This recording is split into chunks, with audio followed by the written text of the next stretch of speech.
This is the 2020 National College Football Championship between The Ohio State University and the University of Alabama.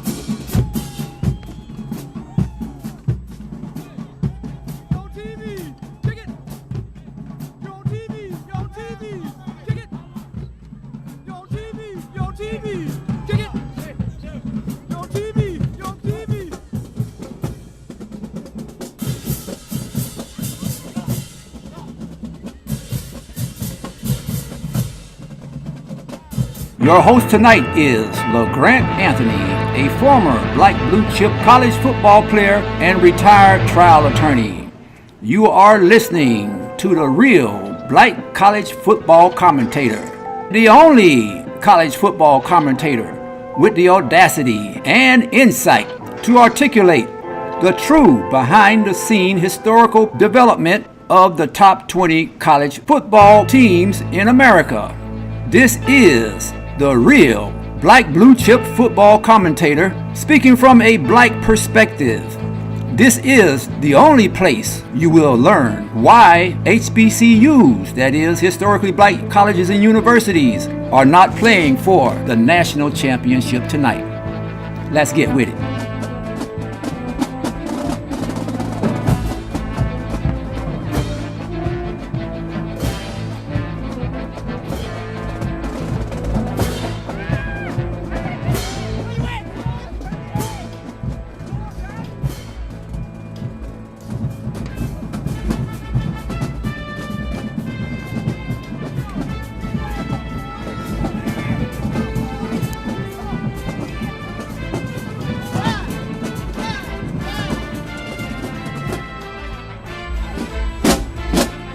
Are you ready, all you fans out there in out there land? I say it's time again. Have mercy, let the congregation say, amen. It's time for the biggest, baddest party in the... All you need now is a little imagination. And your imagination, guys, whether you want to believe it or not, is a preview of their life's coming attractions. You can't imagine what it's going to be. Don't ever expect physically looking in and see it. Thought it was over. Well, it's just getting started. I choose to fight back!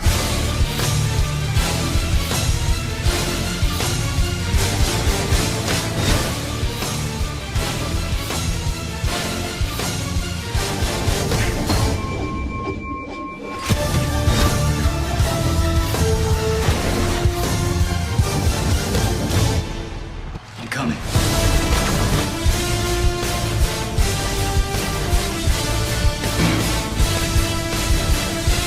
Thought it was over. Well, it's just getting started. This is the part where you reinvent yourself. It's time to get tested, to test your will, your endurance. It's time to test your heart, to test your living.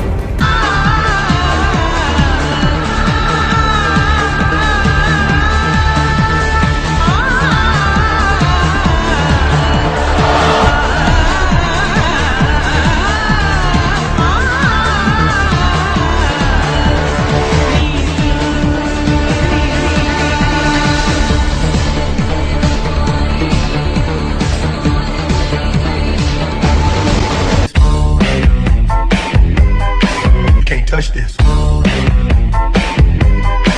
Can't touch this. Can't touch this. Can't touch this.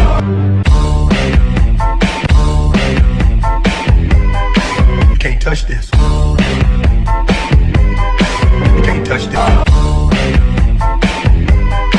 Can't touch this. Can't touch this.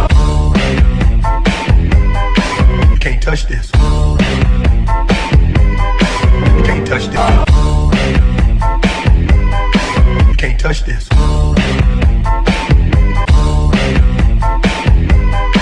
Can't touch this. Can't touch this.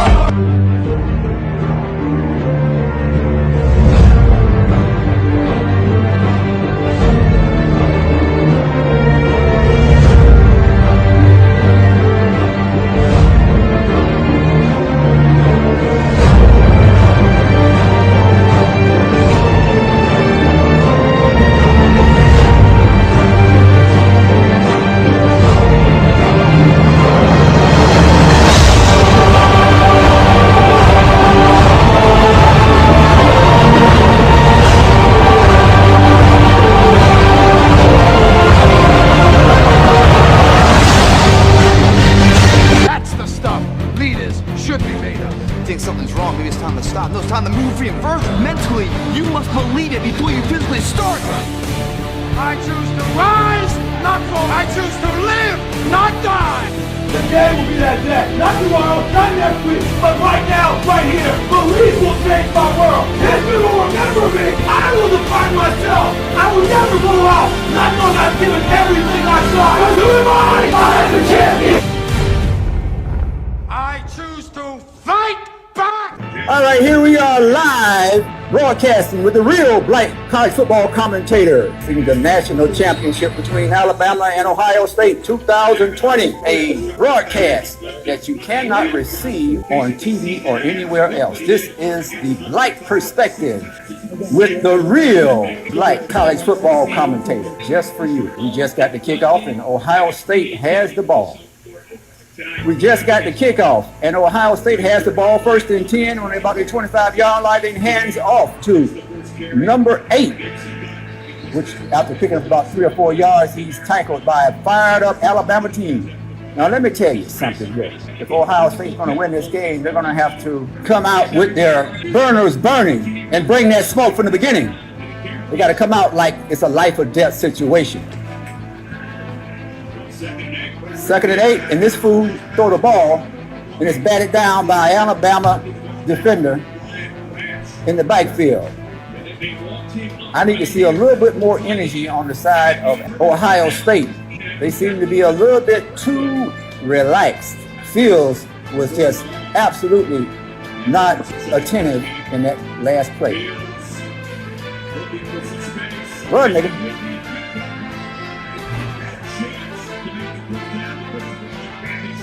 I tell you what, Ohio State's going to have to up their game. They're going to have to up their game because they're playing against the cream of the black blue chip football player at Alabama. I told y'all that before. Alabama has the cream of the crop of the black blue chip football player. Ohio State got the first possession of the ball and they did not score. That is a serious, very serious failure on behalf of Ohio State, because you can bet your behind that Alabama will damn near score every time they get the ball. And if you fail to match them, you will fall behind very quickly. Now Alabama has the ball for the first time in the first quarter, and they are about to show us what this is all about. They throw it off. They throw it to a receiver, and he is hit immediately and brought down by number 20, fumbling the ball. That's the way the defense has to play. Matt Jones, the quarterback for Alabama. Now, I told y'all before, and I'm going to tell you right now that Matt Jones is a one-dimensional quarterback. He has a quick release. His greatest asset is able to read the defense and get rid of the ball within 3 seconds or less. He has to do that in order to be successful. He has to do that in order to be successful because he has only one dimension. He is only a passing quarterback. He cannot run. If he can't get rid of the ball in time, he is going to be ineffective. But he has a great offensive line, and he give him protection, and he has the ability to read and get rid of that ball just like Peyton Manning. Plus, he has some great receivers, some absolutely great receivers. Don't forget, he is not successful on his own.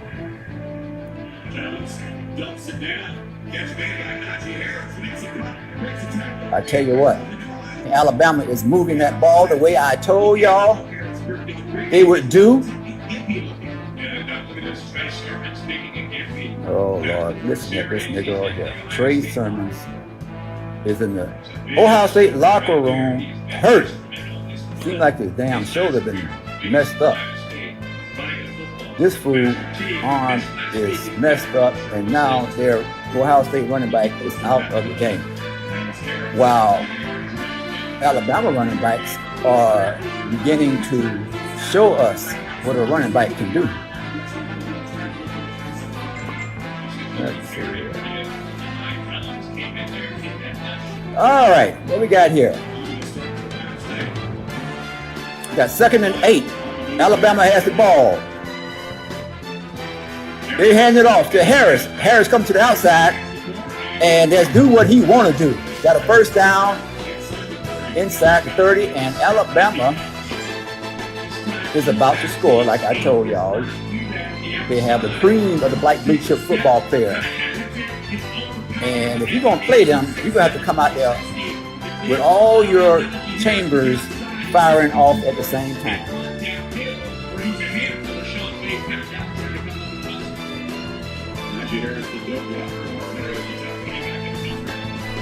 Najee Harris, the top running back in the country.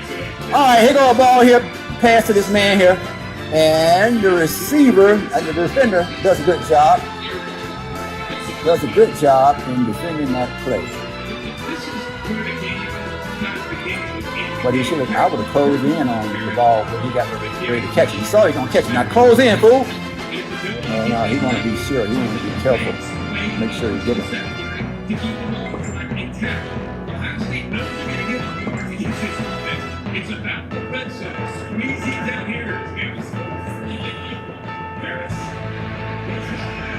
Very good play by the defense, getting that defensive back in the backfield.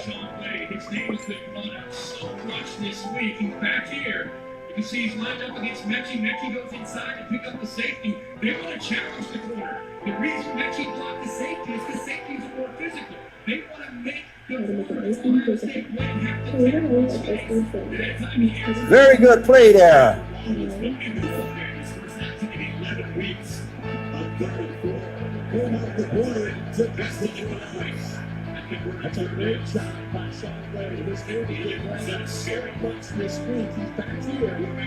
All right. Oh, Lord, look at that. The quarterback made a very, very good play. You see, Alabama understands that they only have a one-dimensional quarterback, and they ran a play there where the quarterback was going to run, but this was a planned play. They know he can't run, so they had him run and then pitch it off to a running back huddle coming right across in front of him.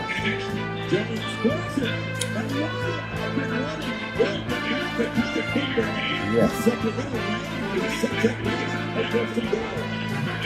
First and goal, Alabama. And Waddle has an opportunity to throw the ball, and the receiver is wide open, and Waddle overthrows the man. A wide open receiver that had no defensive back on him, but Waddle was under pressure. This is what Ohio State is going to have to do tonight. I don't understand why they didn't come out doing this in the beginning. That defensive back got beat by 20 yards. That defensive back needs to I don't know what happened there. There was a miscommunication or something, but the only way you're going to stop Waddle is to pressure him, is to get some pressure on him. The only way you're going to stop Alabama's offensive attack and stop Waddle from making completions is to have some pressure put on him by the defensive line and the linebackers. You're going to have to disrupt Alabama's offensive game and disrupt their game by pressuring that quarterback, which means the defensive line is going to have to penetrate. If you don't penetrate, you're dead. Now Jones got all time in the world today. He had all time in the world on that play to throw the ball. And that defensive back, I don't see why he didn't make that play. You give that boy some time, look at that. Boom. That's a touchdown. That's a touchdown. Alabama scores. Alabama scores. They didn't call it right away, but the replay shows that it is definitely a score.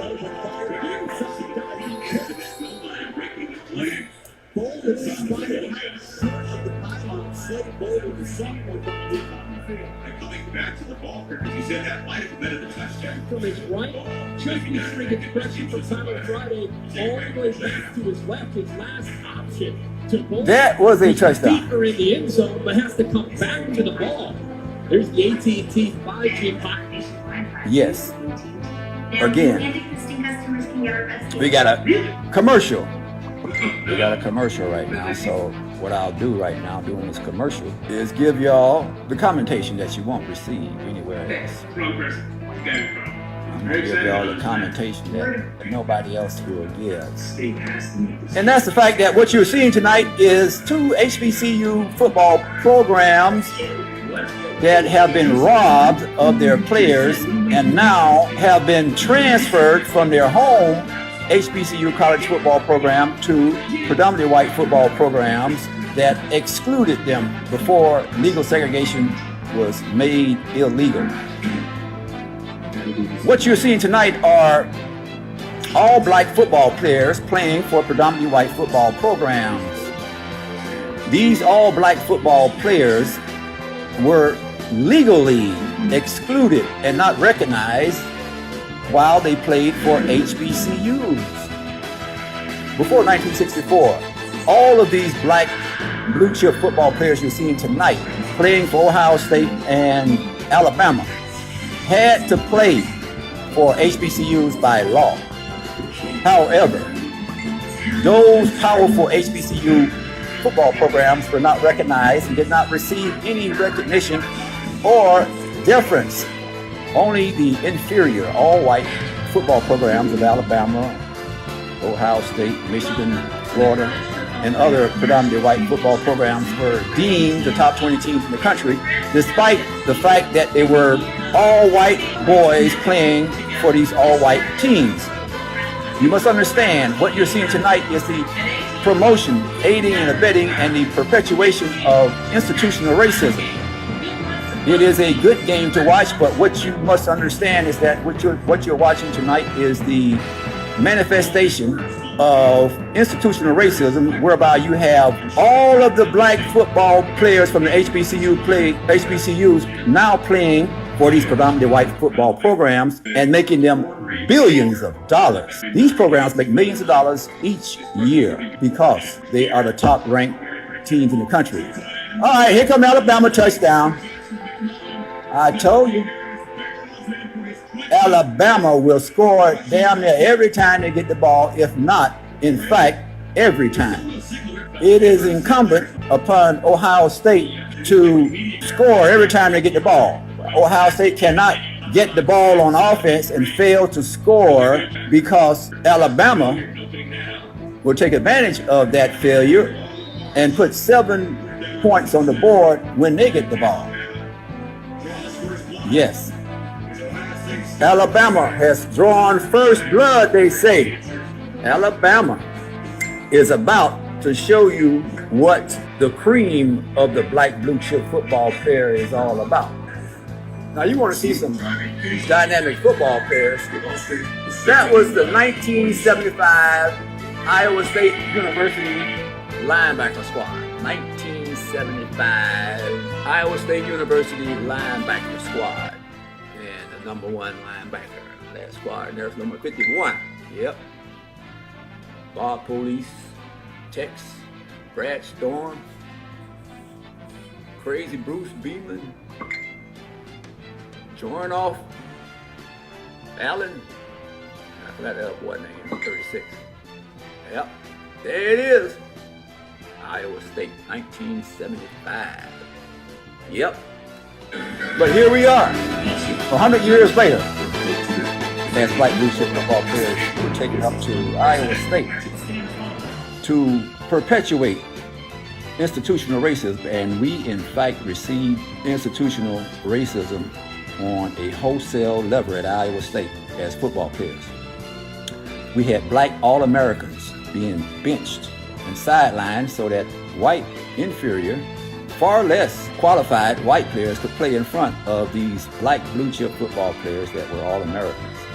Yes, this is what black football players experienced at Iowa State in 1973 to 77 and thereafter. It hasn't stopped. Don't you believe that these black blue chip football players are not experiencing racial discrimination? The quarterback at Ohio State, Fields, experienced this same racism I'm talking about at Georgia when he was benched A white quarterback was placed in front of him, but his daddy got him out of there. Took him up to Ohio State, and now we see what this boy is all about. Brought to you by Goodyear, making the But we never would have saw that if his daddy let him stay at the University of Georgia. So any parent out there, you must not allow your child to go to the University of Georgia, particularly if he's going to play quarterback or anything other thing. All these black blue chip football players should start going back to the HBCUs, start strengthening the HBCU programs and stop strengthening these predominantly white programs. Go to Jackson State University first 78 yards and 12 plays. and allow Deion Sanders to be successful in creating the first nationally ranked HBCU program that will win a national championship. Jackson State University, behind the leadership of Deion Sanders, will be the first HBCU ranked #1. Jackson State University football program will be the first black college football team ranked #1 in the country to win a national championship that you will see played on national television like you're seeing tonight between Alabama and Ohio State. You got to stop being slaves and scared to tell the truth about what's going on in America and how institutional racism has played black people like a fiddle. Institutional racism in America has played black people like a fiddle, and you're seeing a concert tonight as you watch these all black teams, Ohio State and Alabama. As you watch Alabama and Ohio State play for national championship, they're playing using all black football players. Run, Negro. If you're going to run the ball against Alabama, that's where you're going to have to run. You're going to have to run it off tackle and off guard because you're not going to be able to run up the middle against these big old beasts. 3rd and 3. They got the first down, but that's a crazy ass call. Running up Here is the middle. coordinator, one of the bright young coaches in the game on that side of the ball. All right, Fields got to start throwing this ball. Now they're 14 points down because they failed to score. And these boys, I'm looking at their faces, and they seem to not have any type of, look at that, easy ass pass. That boy could have scored, but there wasn't nobody over there. This game's gonna be out of control. Ohio State players do not have that winning, fierce look in their eyes. This game gonna be over before it starts. Nice catch, nice pass. That's what they're gonna have to do. Fields' passing ability. They're gonna have to play it, but depending on Fields' passing ability. We got good pass defense. The line did a good job then. All right, what are you gonna do now? 1st and 10. It's gonna have to be some passing. Fields, you're gonna have to be the man. All this running shit ain't gonna do it. That was just a wasted play. That was a wasted play. You're gonna have to have Fields throw the ball. These coaches are gonna have to come to their senses and realize that Fields is a serious passer and allow him to pass that ball. We don't have any running backs that can do the job. One-handed tight end catch. I told you, if you're going to win this game, you got to come to your senses and let Fields pass that ball downfield. You don't have the running backs Alabama have. See? Boom! Nice throw, nice catch, one-handed catch by that 88. Use that big old fool. Use that big boy. Now you're going to a damn running play, which is good. Touchdown! Ohio State! Yeah, that's what I'm talking about, baby. Now, let's get some fire in them legs and in them eyes, man. Bring that heat. Bring that heat. Ohio State touchdown! Touchdown, Negroes! We hit on outside, Negro. That's where you got to bring it. Bring it outside. That fool, I don't know what number he was doing out there. Touchdown, Ohio State. Here it is. Here it is. You got to bring it. Now it's time for the defense to step up. 7-7. Is this a freshman number 33? It should be 14-7. The game should be 14-7. You might end up paying for that failure to score on your first possession, Ohio State.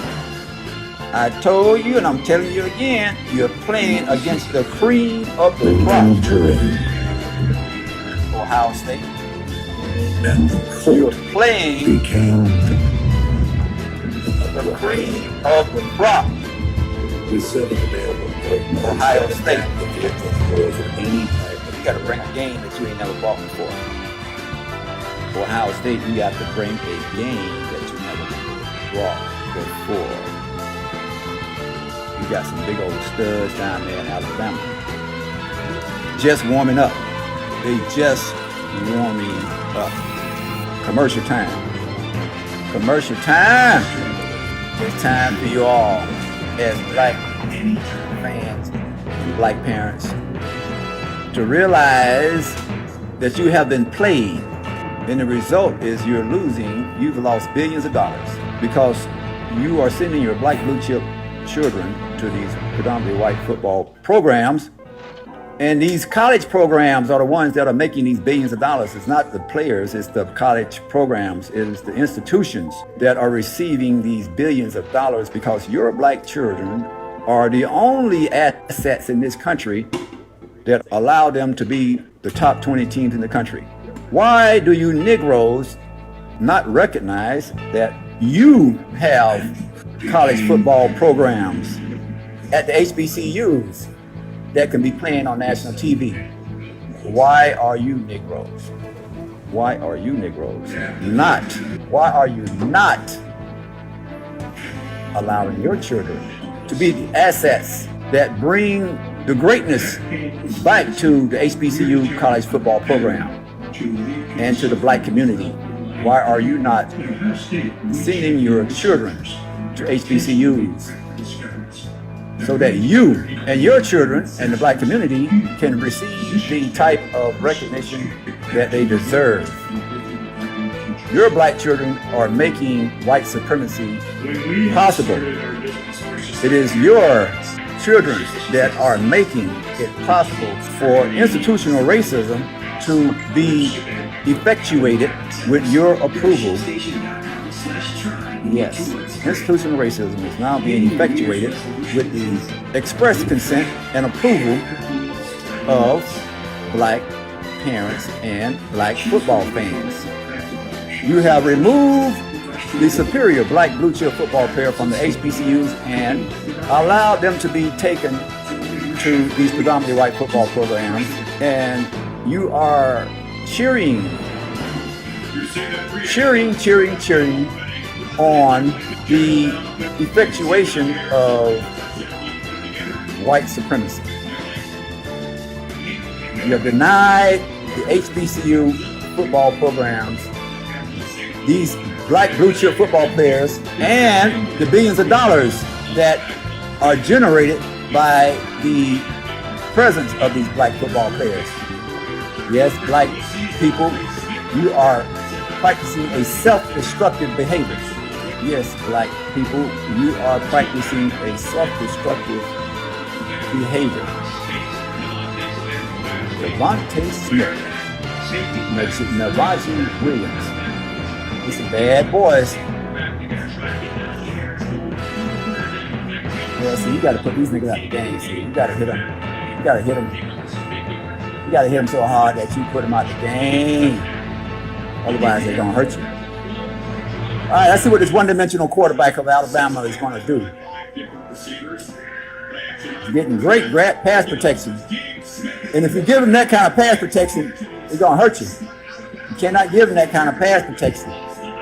He got as much time as he wants. He got as much time as he wants to get rid of that ball. Look at this. Where are the defensive backs? Ain't nobody back there. Where you at, number 21? The safety. Number 21.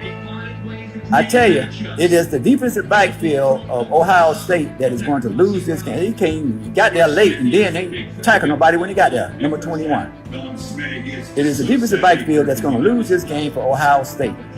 Yeah. No pressure on the quarterback. He got as much time as he wants, much time as he needs to find somebody. And he will score every time you get the ball. With this type of performance of the Ohio State defense,